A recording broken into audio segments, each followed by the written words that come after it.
Good morning, lifters. How we living? We got the Arnold Classic episode today. Doing as much sports analysis as I can from my bedroom. Today, we're going to look at who's competing and who's got physique updates for this year's Classic and Open categories. So as of how it went last year in Open, we had Sam Sanduda win the men's Open, followed by Nick Walker and Andrew Jack taking second and third. In Classic Physique, our boy Ramon Quiros won the overall, followed by Urs Kalachinsky and Alex Cambronero. I'm going to talk Classic first, and then I'm going to move on to Open. So compared to the list of last year's winners, Ramon is still going to be defending his title. Urs is still in, and it looks like third place Alex Cambronero is still going to be competing according to an Instagram post from a couple weeks ago, even though I didn't see his name on the latest barband roster. And real shit, I obviously haven't been paying that much attention because his name did not register with me at all. But, no doubt he'll be trying to beat his third place placing this year, right? As we all would.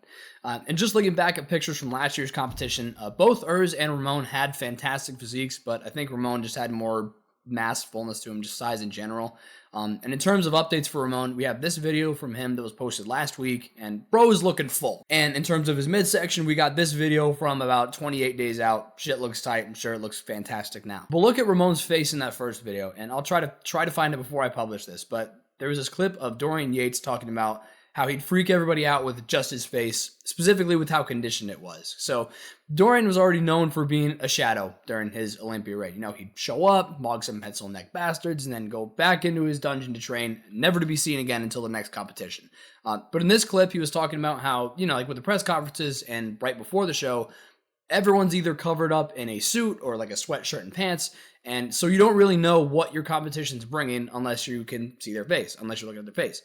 Because if I remember correctly, I think he mentioned something like the face is one of the last places where your conditioning is going to show. So if you see somebody with a face that's retaining some water or just looks puffy in general, you don't even have to see their physique because you already know that it's off. The rest of them is fucking cooked. And Dorian would show up with basically a fucking skull with paper-thin skin, and everyone in the room knew that his condition was on point under that suit. And to bring it back to Ramon, I think that's what he's got right now. Like, he looks like he still has that fullness in his body, and just by the looks of it, it looks like he's bringing that skull with the paper-thin skin this year. As for Urs, he's been a little bit of a mystery. The last feed update I'm seeing is this video of his back, and that was from the beginning of December. And then I looked on his YouTube, and there were no recent shirt-off updates or anything like that. His last training video was a video from last week that was filmed about 21 days out from the Arnold Classic. So who knows what he actually looks like now. So we'll just have to see how it turns out come the day of the contest. And as for Alex Cambronero, third place last year, we have this update. Not leaving much to the imagination, but my boy here looks solid. I don't think there's a ton of pressure on this guy. Now, one thing to watch here is that the two-time Arnold champ Terrence Ruffin, aka Rough Diesel, will be on stage this year after he withdrew from last year's contest. And he withdrew because after he finished 6th at the Olympia just a couple months before, that's when he decided to take 2023 to dedicate it to training only, stating, "It's been an honor to be the Arnold Sports Champ for the past 2 years, but in 2023, the goal is to grow and improve. Knowing that it takes me longer to put on size than my peers that are competing in March just doesn't make sense, so I won't be defending my title. Good luck to everyone who gets the invite. I'll be in the crowd cheering you on." As for updates on Ruffin's physique, I found this. I'm not 100% sure if it's current or not, but assuming it is, my guy's arms look crazy. Weights looks good from what I can tell, so let's see how he does this year and see if he can come back and hit a little three-piece on that Arnold Classic win. And by the way, if you guys are going to the Arnold this year and you haven't tried Crystal Pump yet, the founder, Steve, and I are going to be down there slinging shit on the streets, so come find us.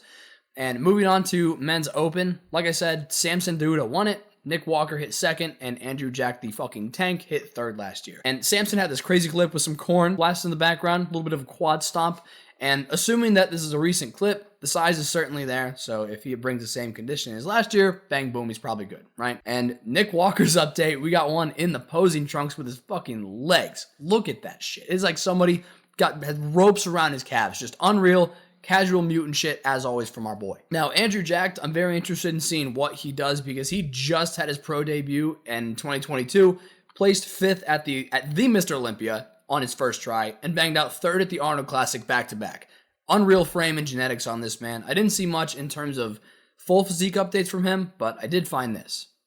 Just sitting there, pondering, being huge. Can't wait to see what he brings. But yeah, that's all for us for the Arnold Classic show at the moment. Let me know if any of you Monday Iron Gang are going to be there. I live in Columbus, so let me know if you guys are trying to come over for a little grill sesh or something. Now that I don't have any dickhead telling me that I can't grill outside. I got an email from while I lived at my old apartment, and I had this little charcoal grill that I jacked from a vacant apartment when I used to work as a maintenance man, because the George Foreman grill that I was using just wasn't cutting it anymore. So I make my burgers, and it wasn't worth all the time that it took to make them and get the charcoal started, but they were good, right? I did drench them in lighter fluid because user error, skill issue, whatever.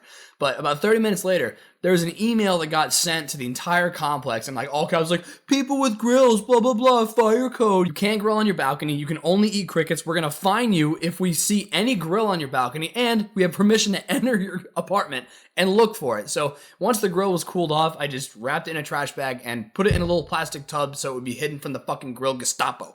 And, you know, looking back, it probably wasn't an awesome idea to use charcoal and lighter fluid on like a 4x8 balcony, but look, I'm an adult. I can be safe. Nobody caught on fire. I had burgers. The building's still there. Everyone's happy. I swear to God, that is the closest I ever want to get with dealing with anything like an HOA, because there will be violence if some pencil neck emails me telling me that I can't grill outside.